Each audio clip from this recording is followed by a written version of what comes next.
أيها الذين آمنوا كتب عليكم الصيام كما كتب على الذين من قبلكم لعلكم تتقون صدق الله العظيم.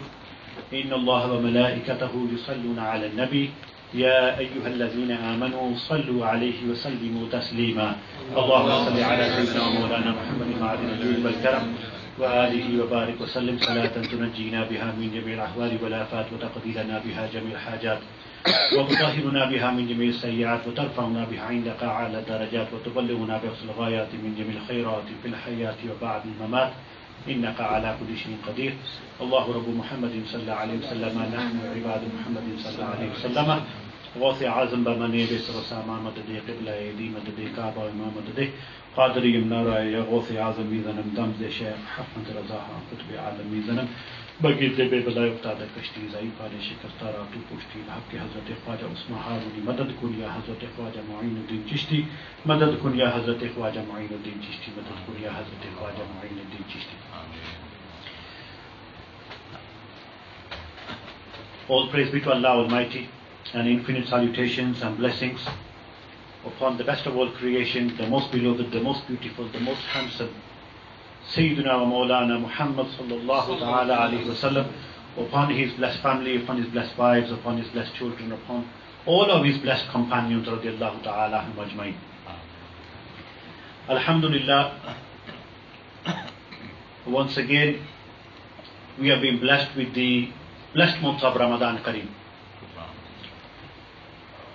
Allah subhanahu wa ta'ala says in the Quran that fasting has been made compulsory upon you, as were those before you, so that you may attain piety. My dear brothers in Islam, if you look at this ayah, Allah subhanahu wa ta'ala is commanding us to do something.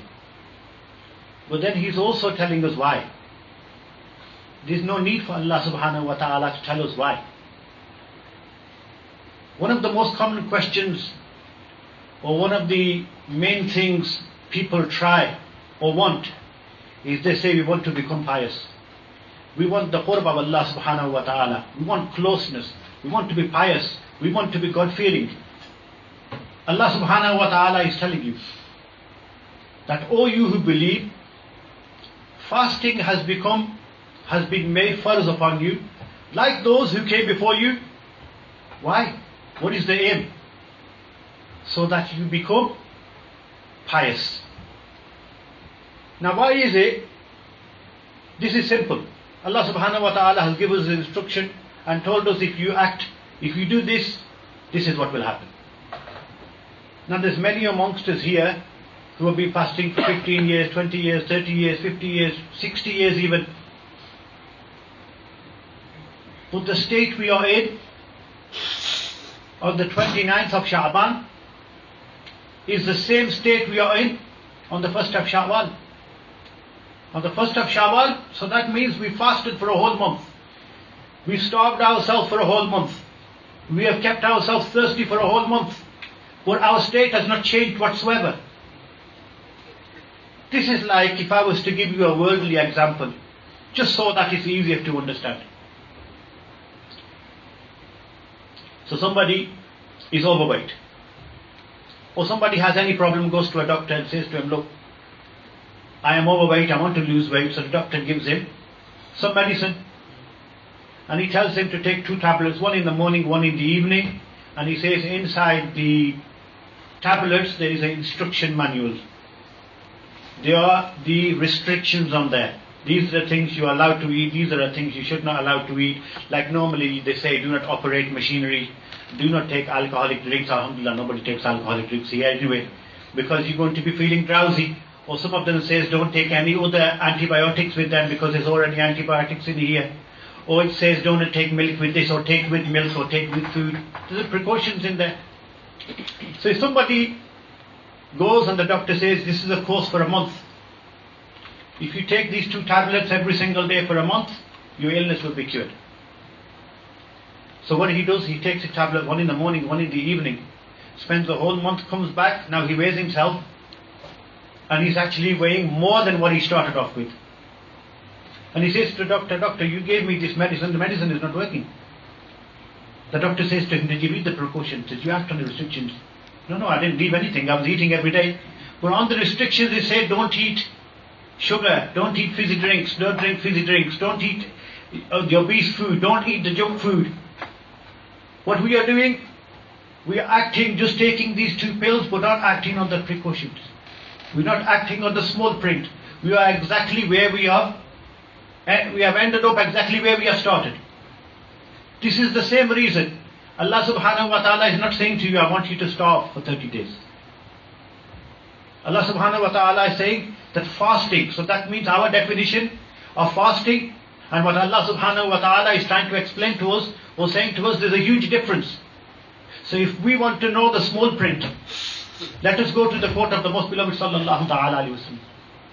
The Prophet sallallahu alayhi wa sallam explained that those who are fasting, if they don't give up lies, they don't give up backbiting, they don't give up evil talk, they don't give up foolish talk, then Allah subhanahu wa ta'ala has no need for you, for your fasting, no need for you starving yourself. So these are the more important bits. And some of the ulama have written the different stages. Sayyidina Jabir radiallahu ta'ala anhu, he writes that when you fast, fasting is not just of the stomach, it's not about starving yourself. You must act on the fasting of the eye. Keep your eyes pure. You must act on the fasting of your ears. Don't even listen to ghibah.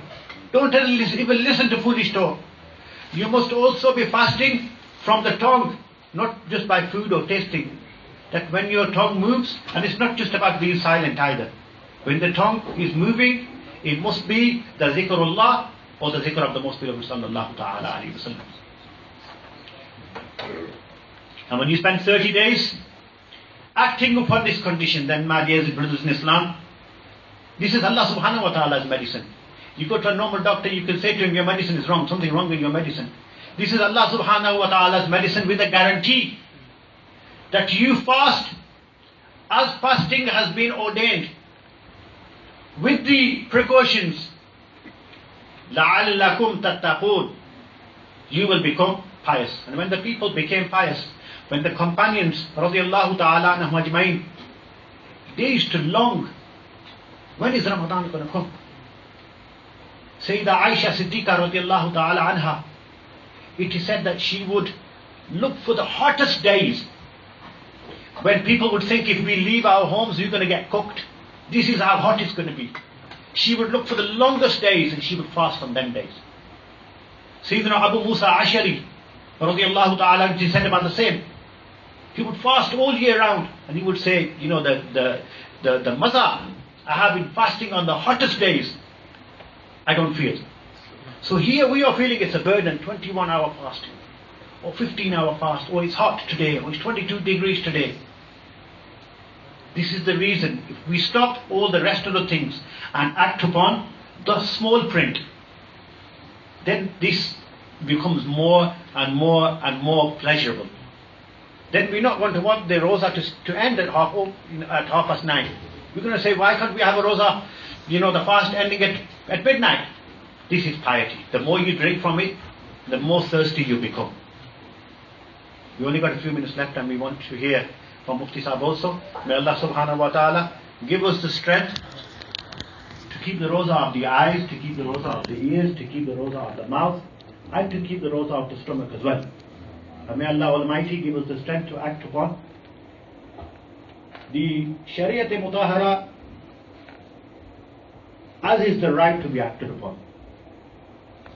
And the only way we can act upon that today is by acting simply on the Maslak of Ala Hazrat Azim Barkat Radiyallahu Ta'ala.